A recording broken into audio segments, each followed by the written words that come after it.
Tout est pop. Et on était déjà en train de parler jeux vidéo, ça tombe Ouais. bien puisque c'est le thème aujourd'hui. Ouais, et c'est pour ça qu'on rigolait, on parlait d'un autre jeu, on s'est rendu compte qu'on était fan du même jeu, mais ici, c'en est un autre, c'est Nobody Wants to Die, développé par Critical Hit Games, c'est un studio polonais, c'est leur premier jeu, ça sort sur PS5, Xbox Series et PC. L'histoire, elle se passe à New York en 2329. L'humanité a en fait trouvé un moyen de devenir immortel en transférant sa conscience vers un autre corps, en échange évidemment d'un bon paquet Et d'argent. voilà. Et dans ce contexte, vous allez incarner James Kara, un détective qui est centenaire, voire un peu plus, qui vient de frôler la mort, mais qui veut absolument revenir bosser. Alors, comme vous insistez, votre chef, il vous dit oui, mais discretos, et il va vous mettre en relation avec l'officier de liaison Sarah Kai, et avec son aide, vous allez devoir remonter la trace d'un dangereux tueur qui, en gros, s'en prend à l'élite de la ville. Et voilà, j'en dis pas plus. Donc en gros, c'est une enquête, quoi. C'est ça, exactement. D'ailleurs, le jeu, il est décrit, vendu comme un film noir interactif. Et c'est exactement ça.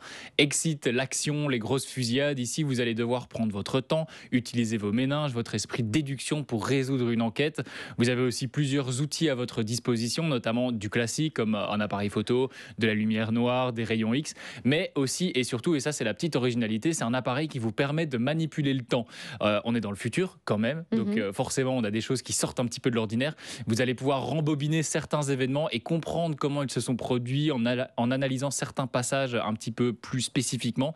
Ça rend vraiment bien, c'est assez cool à utiliser. Et ensuite, ce sera à vous de reconstituer le puzzle. Il y a aussi un système de choix, que ce soit dans des dialogues ou dans certaines situations. Dans les dialogues, c'est pas hyper poussé, je vais pas vous le cacher. Je peux pas trop en dire au risque de spoiler. Ça va pas changer fondamentalement votre histoire. C'est juste qu'il y a plusieurs fins que vous pouvez avoir. Voilà. Ça aura une incidence sur la suite. Il y a plusieurs fins à débloquer, donc vous pouvez faire le jeu plusieurs fois. Et vous aurez, je crois qu'il y a 3 fins différentes à voir.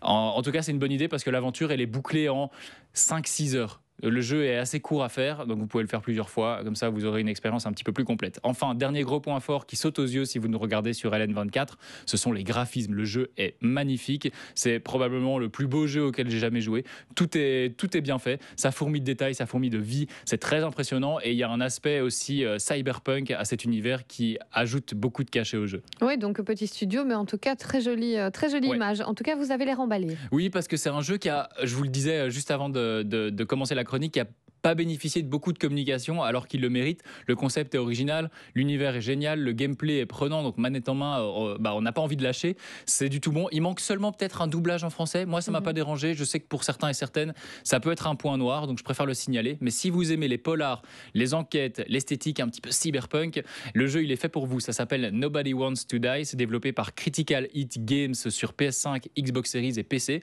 C'est dispo à 25 €. Bah oui, c'est une petite aventure, donc